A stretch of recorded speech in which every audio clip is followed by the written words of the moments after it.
Let me begin by thanking again the organizers, especially Dong-Han Young, for inviting me. So what I'd like to share with you is on the gravity theory with the Gauss-Bonnet term. Let's see. Oops, with the okay. Let me start by motivation. Question is whether we do need some theory beyond Einstein. The first thing is about the theoretical aspects. From the string theory point of view, for example, at the low energy, what we get is the leading simplest one is the Einstein gravity, linear in the rich scalar, and there can be many other higher curvature terms. From the observational aspects, universe is expanding. And also the cosmic constant is extremely small. And another thing is that there is some cosmic tangent due to the very precise observation done for the past some years. As you see here, in the years until let's say 2015, due to the big error bar, whatever method you are relying on to measure the Hubble constant, you more or less think that they are all consistent. However, for the past few years, depending on whether you are relying on the supernova or C-phase, the value is somewhat high compared to the cosmic microwave background measurement. So this is kind of tangent, and all this. One of the suggestions is maybe we may need some gravity theory beyond Einstein gravity. And then the approach we would like to do is to consider some gravity theory with a higher curvature term, and then we study the properties through the black hole properties and also through the cosmology. So as we will show, as for the black holes, if we include some higher curvature terms, then new properties that was not there in the Einstein gravity will appear. As an example is a hair, and also there is some minimum mass, so that the black hole solution will exist only. Let me see. Let me try to maybe the pointer. What is the good way to make the pointer? Let's see. Let me do. I think this may be the. No.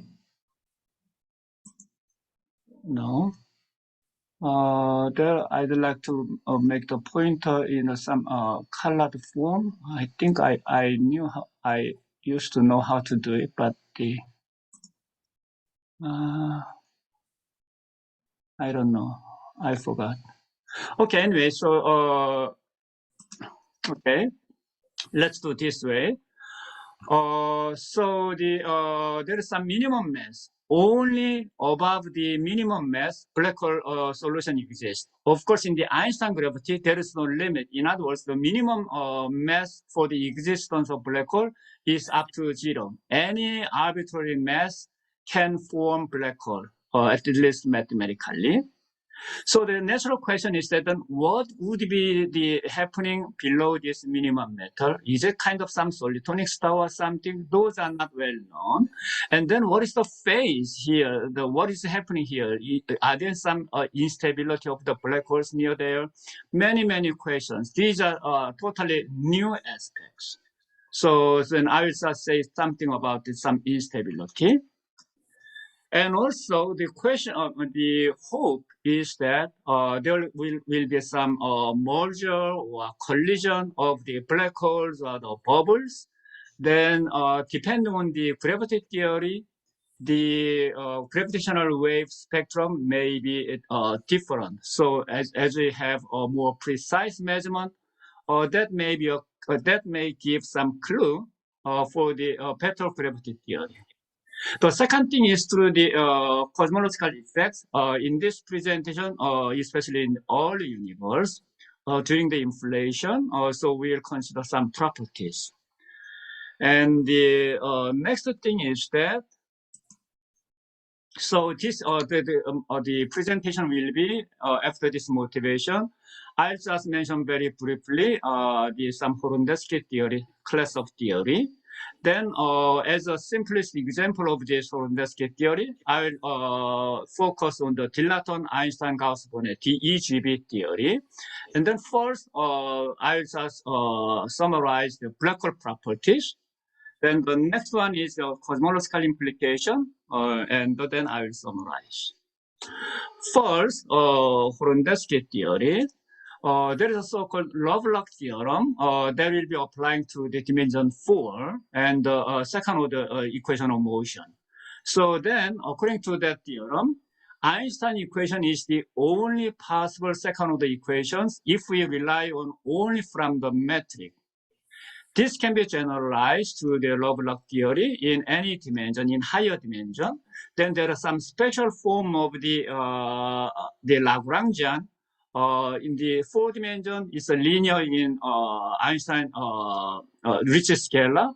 But in the higher orders, there can be some higher order terms coming in. So these are the model that allows only the second order equations. Of course, if we are going beyond the second order, then there are many problems like ghost and etc. will appear. So to modify gravity theory, we have to relax some assumptions of the Lovelock theorem. And the easiest thing would be introducing some scalar fields, or depending on the higher gravity theory, and the higher derivatives and massive gravity theory, etc.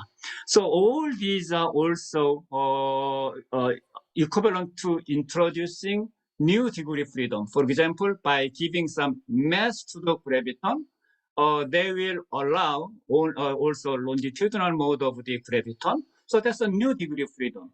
So all these higher gravity theory, higher curvature terms and the higher derivatives effectively introduces additional degree of freedom. That may be summarized here. Now, I don't want to explain you the detail about the Horondesky theory, except that there is some systematic way of classifying the theory based on the scalar tensor theory. So in other words, with the metric and also scalar field only. So the thing is that if you see the last line, so looking like a very complicated, but the essential thing is that G2 and the G3 is arbitrary function, G4, G5, those are arbitrary functions. So the Horondesky theory is lots of rich theory that can be described in terms of the 4 to G2, G3, G4, G5 in terms of 4 arbitrary functions. This arbitrary function is a function of the phi or a function of the Darlang version of the scalar field. So this is the well-known the kinetic, let's say kinetic term of the scalar field. So this is only in terms of scalar field. So you may say that G2 and the G3 describe the scalar field part. G4 and the G5 will be describing G4 is there is a rich scalar and there is a Einstein tensor. So G4 and the G5 will introduce gravity part. And here X means taking a derivative of this G4 as in terms of the X. So roughly speaking, scalar part, and then this is scalar and the Einstein tensor part described by G4 and the G5. That's the minimum thing that I'd like to let you just memorize briefly. So I wrote here again G2, G3, G4, G5. So for example, Einstein gravity, as you can see here, we do need only this term. So by taking some constant G4 as a constant and all others 0, then we, of course, will reproduce Einstein gravity. So Einstein gravity is a trivial example of Horondesky theory. If we want some non-minimally coupled gravity, also that you can easily see that that can come from this G4 term only by taking G4 as an arbitrary function of the scalar field. You may have some non-standard kinetic term using this Einstein tensor, just introducing only the G5 term. And also, I'd like to mention that G2, G3, G4, G5 are not all independent. In other words, different choice of these functions may lead to the same theory. As some examples of taking G4 and also taking G5 turns out to be equivalent, and also there's many other examples. Now, here the interest is a Gauss-Bonnet term. So, can we reproduce Gauss-Bonnet term? Answer is that yes. So it's a square term. So we may say that that can be introduced in terms of the G2, G3, G4, G5. It's somewhat non-trivial. So this equivalence is not at the level of the Lagrangian, because this is only in terms of metric. But in the scalar field is a kind of some auxiliary field that has to be introduced. But it can be shown at the level of equation of motion that this will lead to the Gauss-Bonnet term. So conclusion is that Gauss-Bonnet term is also part of the Horndeski theory. In other words, it will guarantee the second order differential equation. So what we want to focus in this presentation is this DEGB theory, which is described in addition to the Einstein gravity. We are introducing this Gauss-Bonnet term, and also we can also introduce the cosmological constant. So the goal is, what is the physics by this cosmological constant, and especially in terms of this the Gauss-Bonnet term. That's what I'd like to do. And since this is a function in the black hole theory, so we'll usually take this exponential form or describe in terms of the rather than function, describe in terms of the parameter alpha and the gamma. And in the cosmological implication, we'll just try some other form like a polynomial of the phi, etc. Okay. So now let me start DEGB theory. First, black hole parts. I'll just start by reviewing the Einstein gravity implication, then how it is extended in the DEGB theory. In the Einstein theory, I don't want to, of course, spend any time here. The only thing is that in this Einstein gravity, we have a black hole described in terms of this mass parameter. So it's a one parameter vacuum solution.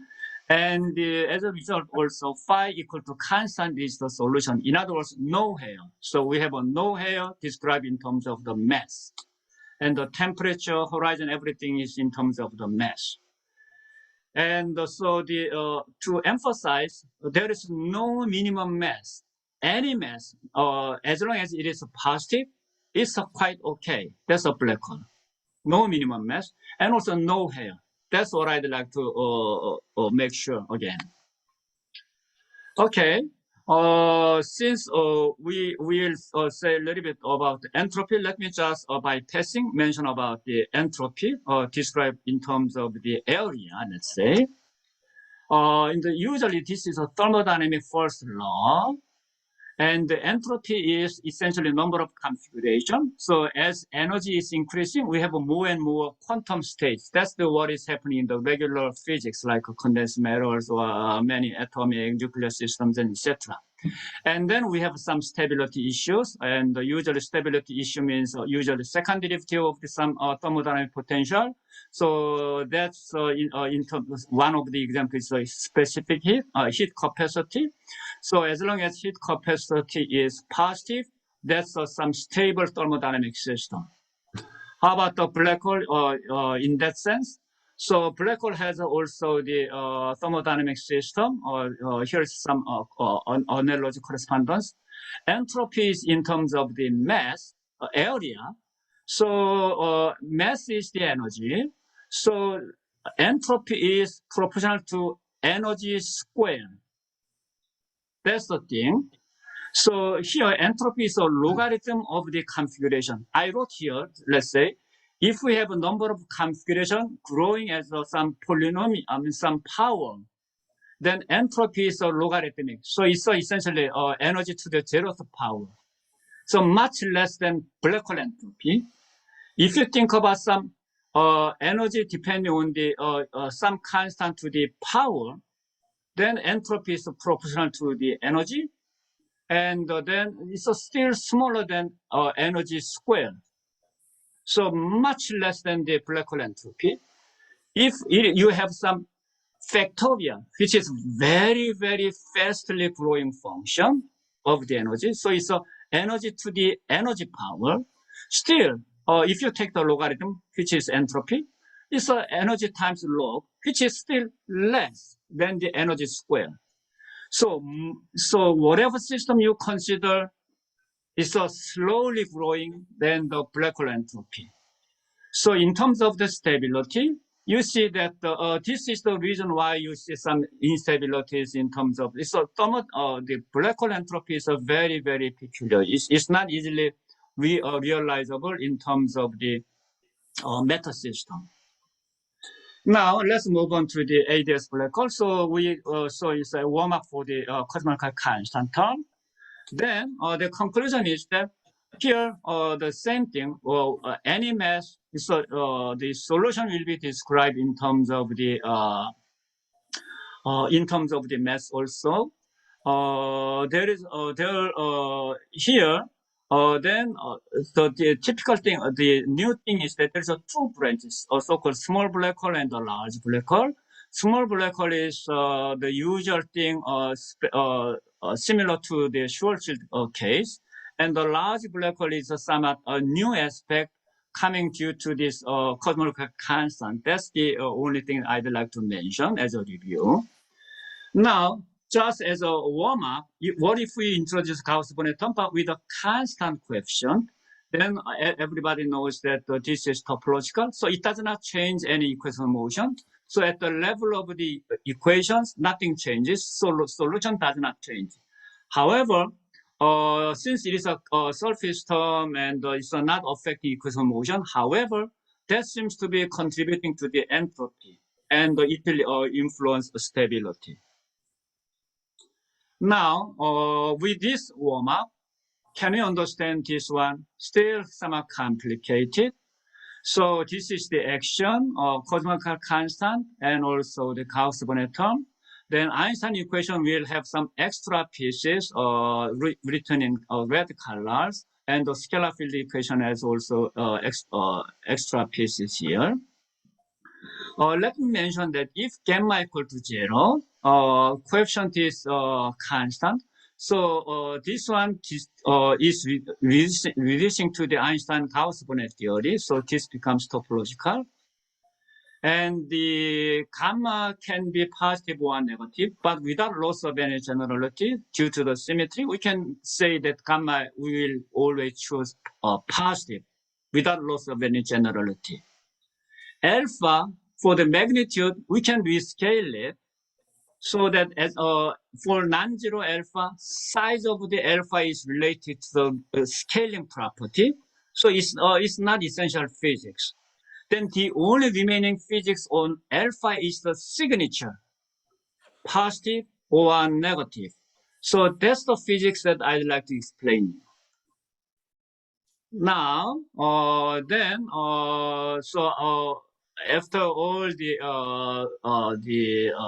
study, what we found is there is some hair, but the hair is not independent. So hair will be formed near the black hole horizon, and it's a secondary hair, so it's not independent. So mass will determine the hair structure. So that's the comments that I'd like to mention. But it is inevitable that there does not exist a black hole without hair. All the black holes in Gauss-Bonnet theory will carry hair, but it's a secondary hair. Now, as for the black hole solution, let me start by this is a summary of the study. Let's say in the Schwarzschild black hole, as we know that the horizon and the mass is really proportional. It's a straight line. This one is a black hole solution. By the way, this is 0. So below 1, we drew some scalar field together here. So this is Schwarzschild case. We do know that the horizon and the mass relation. Now, if we this is for gamma equal to 0. Alpha times e to the minus gamma phi, that was the coefficient function of the Gauss-Bonnet. If we turn on gamma, so gamma equals 0 is the Schwarzschild case. If we turn on gamma slowly, bigger and bigger, then there exists a minimum mass. Only beyond this one, we have a black hole solution. If gamma is larger, the minimum mass is also larger and larger and larger. So it's, they will start from larger mass. Below there does not exist any black hole solution. However, if gamma is too large, larger than, let's say, 1.29 numerically something, then suddenly there appear two branches. For each mass, there exists two branches, usually the black hole branch and some unstable branch, but we will not pay attention to these kind of things. So we'll describe in the next page that the Gauss-Bonnet term, depending on the signature. So here this graph says that gravity is less attractive. In other words, the black hole is somewhat smaller. But let me move on to the next page. So these are the numerical solutions for the black holes. For the alpha positive case, black hole solution exists. Also, alpha negative case, black hole solutions also exist. Then what's the difference of the property depending on the signature? Because signature is the only non-trivial physics, not the number itself, because it can be scalable. So the role of the signature is that everything is encoded in the minimum mass. As we increase, so here, so even though we wrote alpha here, but as I said, since it is scalable, it's a positive alpha and the negative alpha is the only important thing. So for fixed alpha, the minimum mass will be increasing as gamma is bigger and bigger. But here, similar things are happening, but in a very qualitatively looking similar, but actually in more detail is very different.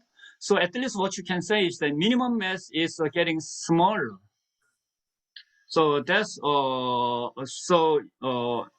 here we may say that how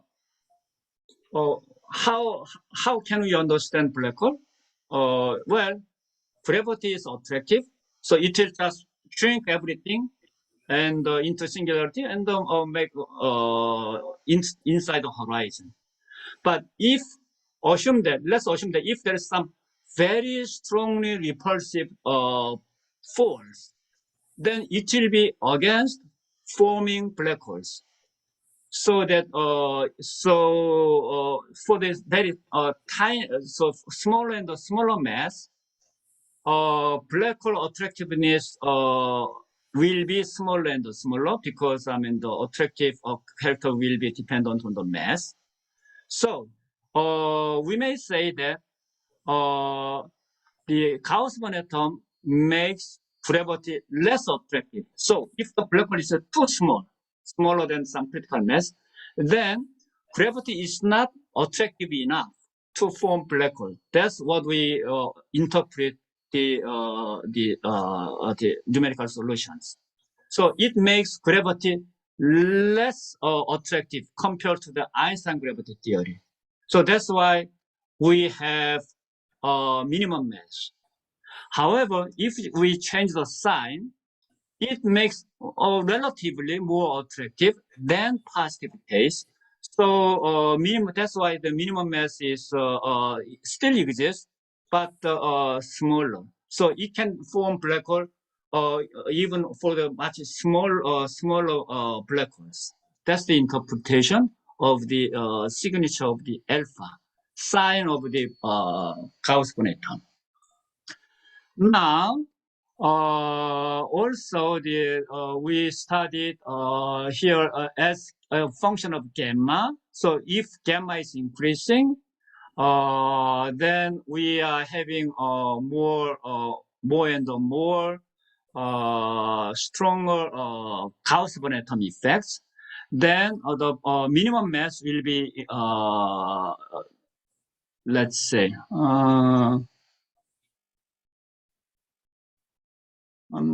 okay. So for the alpha equal to 1, as a function of the gamma, I'm a little bit confused suddenly. Lower bound for the black hole. Okay. Okay. So if gamma goes to 0, then of course there does not exist any. Okay. So there does not exist any minimum mass because it's the same as the Schwarzschild black hole. It's just Einstein gravity. But if we have a stronger and stronger Gauss-Bonnet term, as we showed before the solution, the minimum mass will be increasing. Okay. But however, for the negative alpha, it increases but decreases again, and it ends there. We cannot get any further property beyond this one numerically. We don't know. We do not have a very clear understanding this beyond this region. So that's the very different property of the signature. Now, how about the cosmological constant?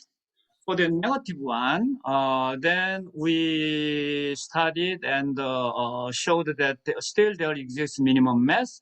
And so the scalar field of phi can be going to some constant in the infinity region. So we can see compared to the pure ADS case, there is some the modified properties, but the important thing is still minimum mass.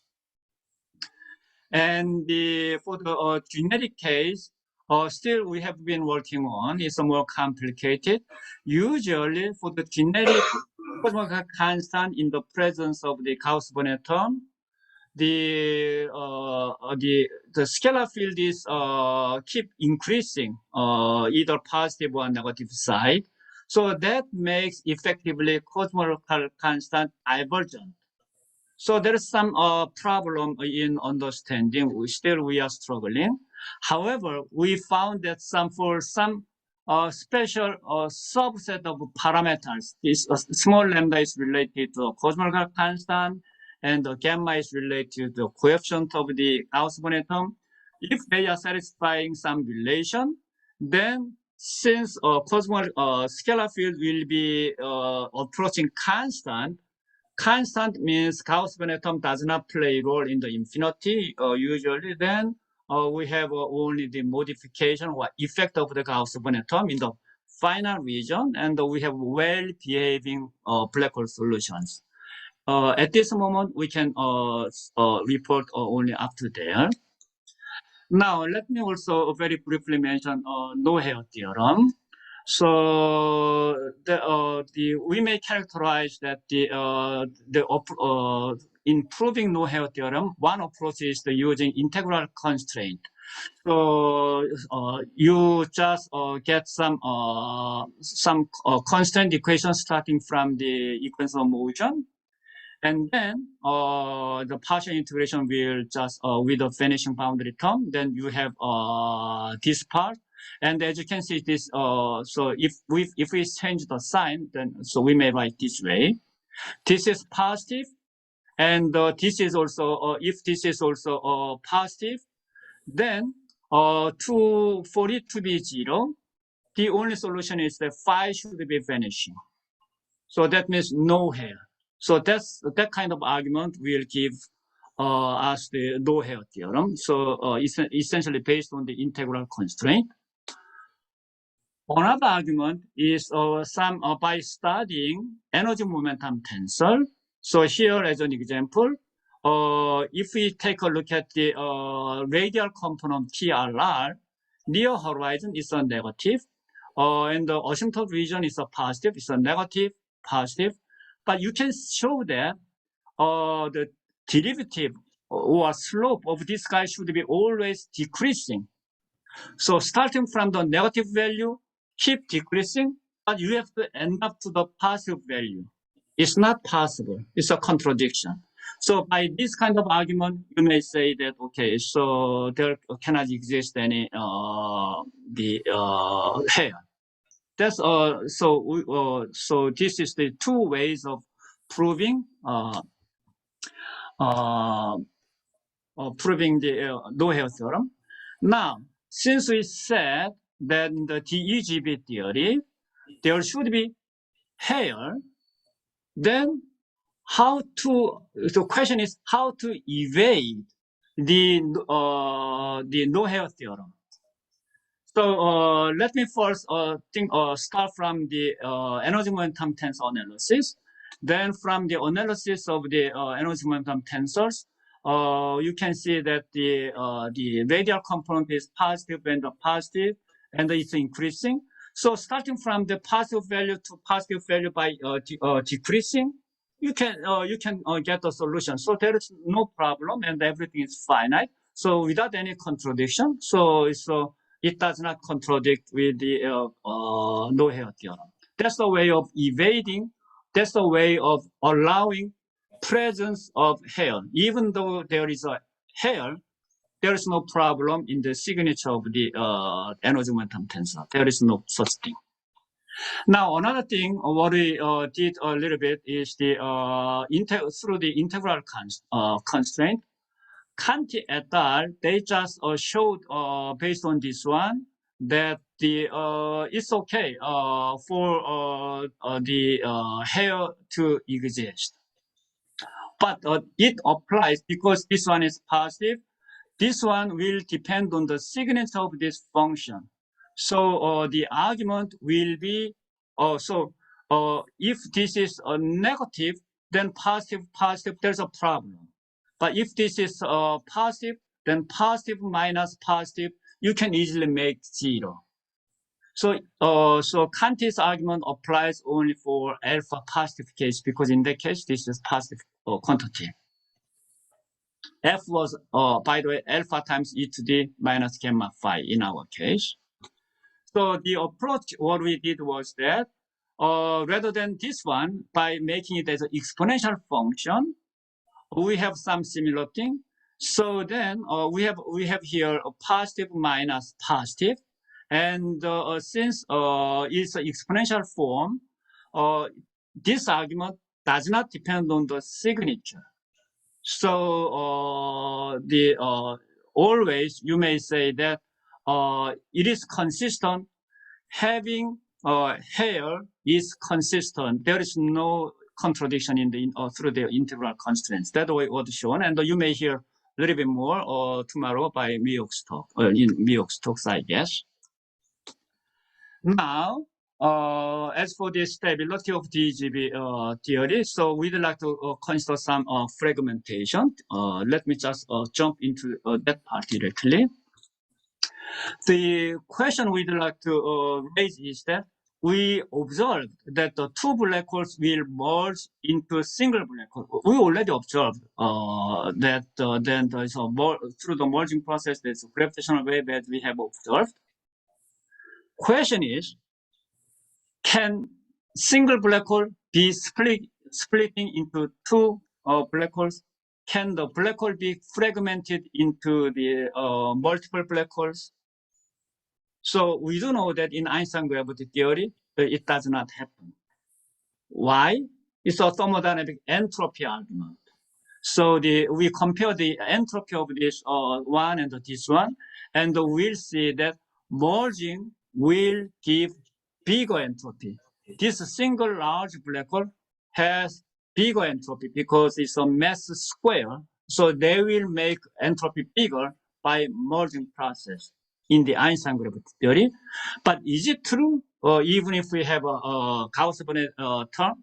And as we see that in the reverse process may occur in some parameter range. It's not occurring for arbitrary theory, but there is some parameter range such that Gauss-Bonnet term will make the black hole unstable under fragmentation. That's what we'd like to show. So as a bypassing for this short black hole case, if we just consider the initial and final initial single black hole into final two black holes, where always final these double black holes, the entropies are usually smaller than the single black hole, so it does not occur. But the equality may happen. So if mass one splits into 1 minus delta and the delta, if delta goes to 0, in other words, if the black hole shooting off very, very tiny piece of the small black hole, then equality may be is saturating in that limit. As delta goes to 0, single black hole and very, very tiny black hole and the remaining, that's more or less very close, approaching the same entropy. So it's a marginally stable, let's say. So it's this kind of marginality that can be easily affected by some other terms or some other ingredients. So that's what we studied. So here, due to the time, I will not show detail, but the thing is that in some parameter range, we found there exists some parameter range where the splitting of the single black hole is preferred due to this the presence of the Gauss-Bonnet. So here so let me explain the qualitatively. So as I said, alpha is magnitude is not important. So let's fix some alpha. We mentioned that if there is some minimum mass, so below this, let's say for this alpha equals 0.15, let's say, there is a minimum mass like close to 0.6, let's say, below which there does not exist any black hole. So if black hole want to be split into two pieces, both should be above the minimum mass. So if the black hole is not at least twice heavier than the minimum mass, it cannot be split into two black holes because black hole solution is smaller than the minimum mass is not possible. So minimum, if we have a minimum mass, then twice of between the minimum mass and the twice of that black hole is never is a splitting. So it's a stable by mass argument. And if we increase, then it may be unstable by entropy, and then can be again, if it is very large, then again stable by entropy. Entropy prefers actually rather than splitting, they prefer big size black hole. By the way, as the mass is becoming bigger and bigger, it is closer to the Schwarzschild limit case, Schwarzschild property. So it's a very, very big black hole in the Gauss-Bonnet term is very similar to that of the Einstein gravity. So that's the all interesting many phases of the black holes. Now, let me move on to the cosmological effects. What is the physics due to the presence of Gauss-Bonnet term? So let me first start from the setup. This is our setup here. Of course, the cosmological constant, that kind of thing may be obtained from the minimum of this potential. So it's, you may say that it is included here. And we are restricting to only the inflation period. So we do not include any other metal ingredient here because the inflaton is the only crucial thing that we can consider. Then from this model, with the Gauss-Bonnet term, the Einstein equation will have some additional contribution of the energy momentum tensor from the Gauss-Bonnet term.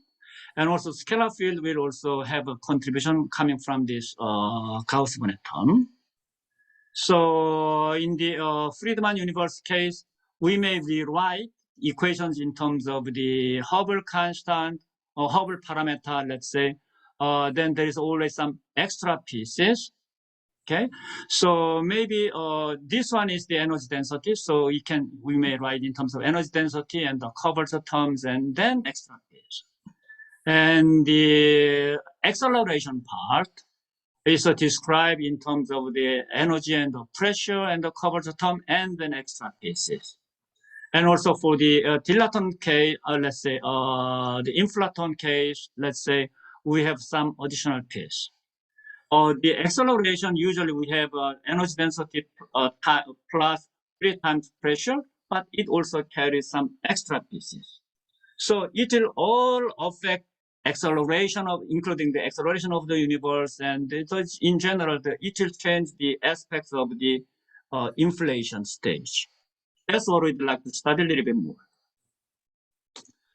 First, as for the slow roll, some slow roll, usually the slow roll means potential is dominating, so compared to the kinetic energy, and also acceleration is also very small. But in addition, we have to make this red parts also small, so we do need some extra constraint. Then, in addition to the parameters of the typical epsilon and the delta, then we have some other parameters, delta 1, delta 2, delta 3, coming from this psi. By the way, psi equal to constant is topological, so every term is dependent on the time or the derivative of the psi, the field phi derivative. That is not time, but the field let's say. Oh, I'm sorry, this is time derivative, but there's a derivative, it's a derivative dependent because constant piece does not contribute. So, so psi dot and one derivative of the psi dot, two derivative of psi dot, etc. Okay. Then with this one, so the small parameter may be written in terms of the potential, with this extra modification, and then E-folding will be also evaluated.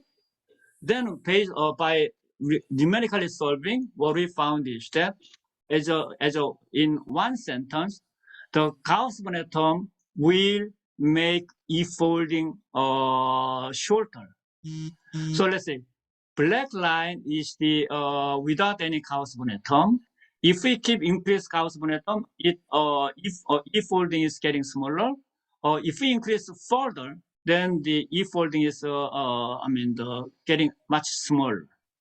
So that's what we can say. That's the role of the Gauss-Bonnet. And also related to all the data point, if we just choose the potential and the psi here, we chose as a polynomial, then the prediction is like that.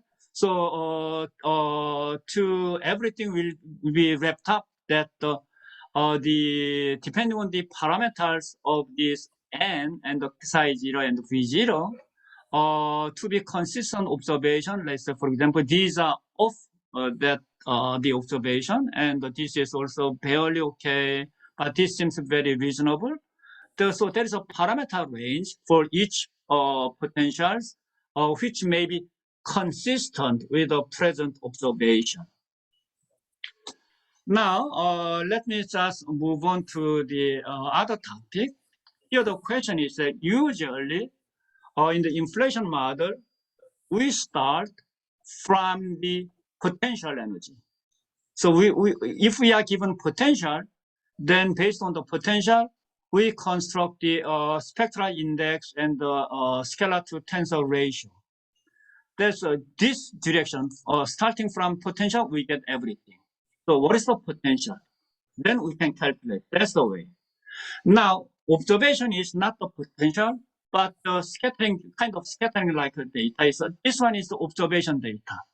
Our question is, based on the observation, what is the potential? How can we construct the potential? It's like an inverse scattering problem.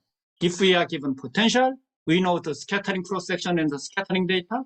However, from the scattering data, how can we construct a potential? That's the inverse of scattering problem. That's what we... 5 minutes left. I'm sorry?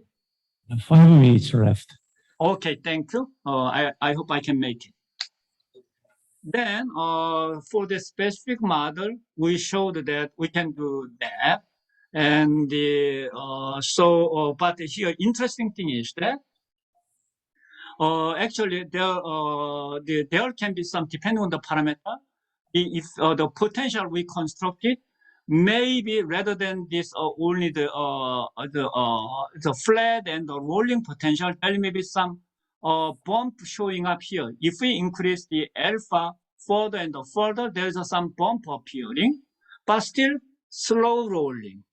In other words, due to the presence of Gauss-Bonnet term, you may think that if there is some barrier like this, scalar potential, the scalar field cannot roll over this barrier, but it is not true. The role of the Gauss-Bonnet is, in a sense, kicking term. They are putting more energy so that the scalar field can climb up this bumper and then slowly rolling and roll down here. Then the main message of this bump is that it will show up in the observational spectrum as a blue shifted spectrum. So that's also possible that we can show in the presence of the Gauss-Bonnet. Final topic is reheating parameters. Of course, during the inflation period, Gauss-Bonnet term presence of the Gauss-Bonnet term will change everything. So here, to make everything simple, here as a function of the spectral index, we can here is you may not see easily. It's the reheating temperature, and also this is the E folding from the end of the inflation to the reheating period. So then, rather than explaining for the details, what I can say is that reheating parameters are very sensitive to the presence of the Gauss-Bonnet term. So, so as you see here, this colored region is the Planck data 1 sigma region. So, to be consistent, let's say these are consistent, but this is not good. So we can see that Gauss-Bonnet term, some parameters are not consistent with observation. Some parameters are very consistent, etc. Okay, let me summarize. So we started from the whether we do need some beyond Einstein gravity theory. Then we just showed you that as a simple model, we just studied Gauss-Bonnet term here, psi. Actually, in most of the case, in the black hole case, in terms of the rather than function, in terms of the alpha and the gamma parameter. But alpha is a signature is the only physics, and also it's gamma is the 0 is a trivial, and the gamma is larger and larger means more and more higher contribution of this Gauss-Bonnet term. Then also cosmological constant, but this part we have not completely covered. Anti-digital somewhat easier, but digital is somehow technically very subtle. So we still haven't finished. And we showed some new property like a minimum mass, and also we showed that some special parameter case we can have some asymptotically constant the scalar field, and the positive is some less kind of making the Einstein gravity less attractive, or in a sense repulsive. But the negative alpha is such property is somewhat lessened. It's somewhat less compared to the positive signature. So relatively, we may say that the repulsive and the negative is attractive, roughly speaking. And we mentioned why we can have hair in the DEGB case. Why is it consistent with the no-hair theorem? That's what we also show the argument briefly. And we show that the fragmentation instability may occur in some parameter range. Also, we study the cosmological implication through some, especially during the inflation period, reheating temperatures and also the volatility spectrums is possible, etc. So let me stop here. Thank you. Okay, thank you very much. It's almost time. Maybe we can have one or two questions. Any questions?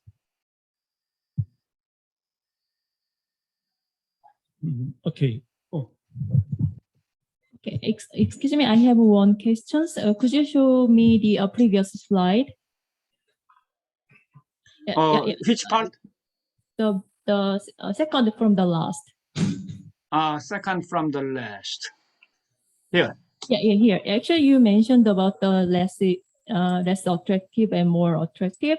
It depends on the sign of alpha. But if we make their infinite expansions of the metric, then the Gauss-Bonnet terms, Gauss-Bonnet charts or Dilaton charts appears with a positive sign, like the Reissner-Nordström case. It does not depend on the sign of alpha. The main message, my understanding is this one. So we are considering the scalar field phi going to the constant in the asymptotic region, right? Especially for the no cosmological constant that is generically happening, right? Yep. Then Gauss-Bonnet term, whatever the signature is, or whatever the property is, it does not matter because it's like the topological term, right? Yes. So it does not change it does not play much role if they are away from the horizon region. I believe that's the qualitative explanation. Why even for negative alpha, there can be a solution because the phi goes to constant. So the main modification occurs near the horizon region, but the asymptotic region, so nothing happening there. So sign is not important there. Yes. So what I'm asking is, if we consider Reissner-Nordström black holes, the electric charge appears with a positive sign in the metric. So okay. From there we know that that makes a repulsive force near the horizons. So if we apply the same analogy to the Gauss-Bonnet case with the Dilaton couplings, if you make the infinite expansions of a metric, then Dilaton charge is involved with the plus sign in the metric. Good. Okay, so we have not studied yet the Reissner-Nordström case. So in that case, so maybe you are right, and I don't have any definite answer for that because we have not studied charged case yet. So far we considered a non-rotating, non-charged black hole only. So at least in such case, signature, independent of signature black hole solution exists there. We showed that from the numerical analysis, and I just gave you qualitative explanation why such solutions are possible. Is it okay? Okay, thank you very much. Is there other questions? You? Okay. Almost time, but